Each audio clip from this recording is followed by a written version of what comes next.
Chasubles, gants et sacs poubelles, une dizaine de membres de la section marche de l'association Pays de Luçon Accueil s'équipent avant de s'apprêter à protéger l'environnement. Une action qui entre dans le cadre de l'opération nationale des magasins Leclerc « Nettoyons la nature ». Une initiative relayée au plan local par le SMEOM du secteur de Luçon et dont l'objectif est de rassembler des bénévoles afin de collecter des déchets au bord des chemins, quartiers, plages ou forêts.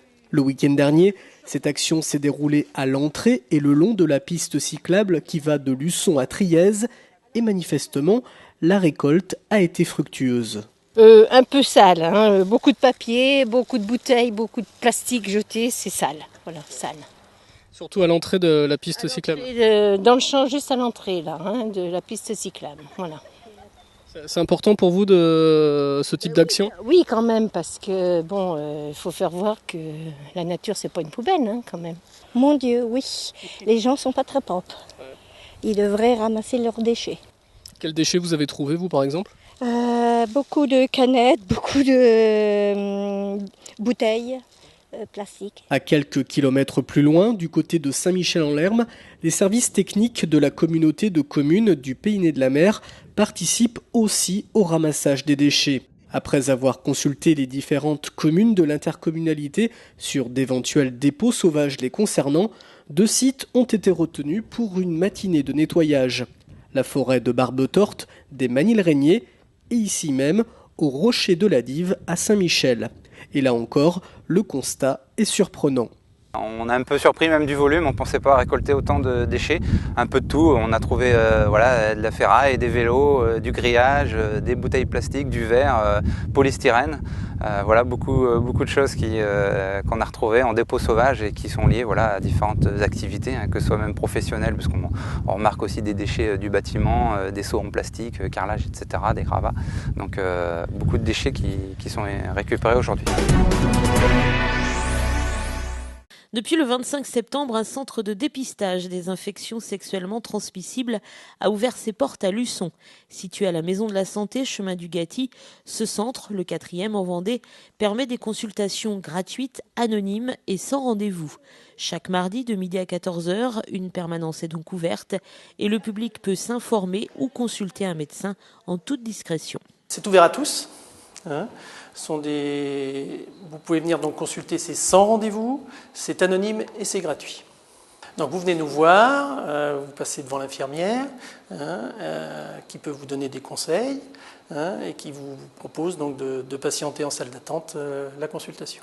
Si ce centre est ouvert à tous, le public touché reste majoritairement jeune puisque près de 70% est âgé de 14 à 30 ans et la principale inquiétude demeure le VIH. Alors ils viennent donc essentiellement pour connaître leur statut vis-à-vis du VIH.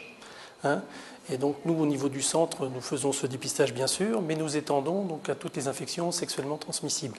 Le centre est donc ouvert à Luçon le mardi de midi à 14h à la Maison de la Santé. C'est sans rendez-vous, anonyme et gratuit. Les scientifiques en herbe sont à Luçon actuellement. Comme l'an passé, la ville abrite en effet le village de la science dans le cadre de l'opération nationale La Fête de la Science. Cette fête, rappelons-le, a été créée en 1991 par le ministère de l'Enseignement supérieur et de la Recherche afin de valoriser les matières scientifiques et surtout ces métiers auprès des jeunes. Cette année à Luçon, ce sont ainsi 16 projets labellisés par des écoles qui sont donc présentés. Des projets variés portant par exemple sur l'acoustique via le lycée Cassler à La Roche-sur-Yon, les Bourdons par le groupe associatif Estuaire ou encore, comme on le voit ici, la découverte de l'archéologie. En fait, on cherche qu'est-ce qu'il y avait avant, à l'époque. Et on trouve des objets de la terre. Voilà, ça c'est très bien. Alors, comment on fait ? Il faut faire attention, explique-nous la méthode. En fait, on prend une truelle et on dégage la terre, on la met dans un seau et après on prend un petit pinceau et on met dans un petit bac et après on le vide dans le seau et après on découvre qu'est-ce que c'est. À l'école Jean Moulin, les maternelles ont, elles, travaillé sur les trésors cachés du Marais Poitevin et notamment sa faune. Ça ressemble à l'empreinte d'un chien. Quel est l'animal qui ressemble un petit peu au chien ? Cherchez bien. Oui, tu as dit? Très bien, le renard. Quant aux primaires, ils se sont penchés sur l'énergie éolienne, celle qui fait avancer les bateaux.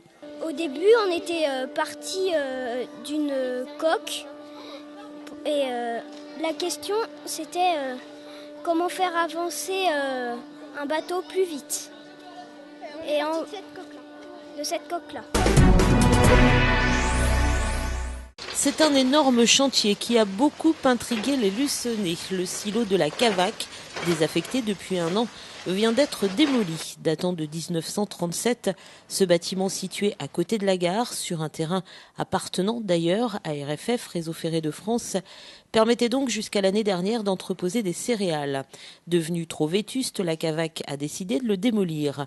Une opération qui a nécessité quelques engins impressionnants et 4 personnes, 2 chauffeurs de pelle, un opérateur et un conducteur de travaux. Une mission confiée à une entreprise locale de Champagny-les-Marais. C'est un chantier de déconstruction, de démolition. C'est un bâtiment, comme vous pouvez le constater, de vieux bâtiment de la Cavaque, que là on a après détruire.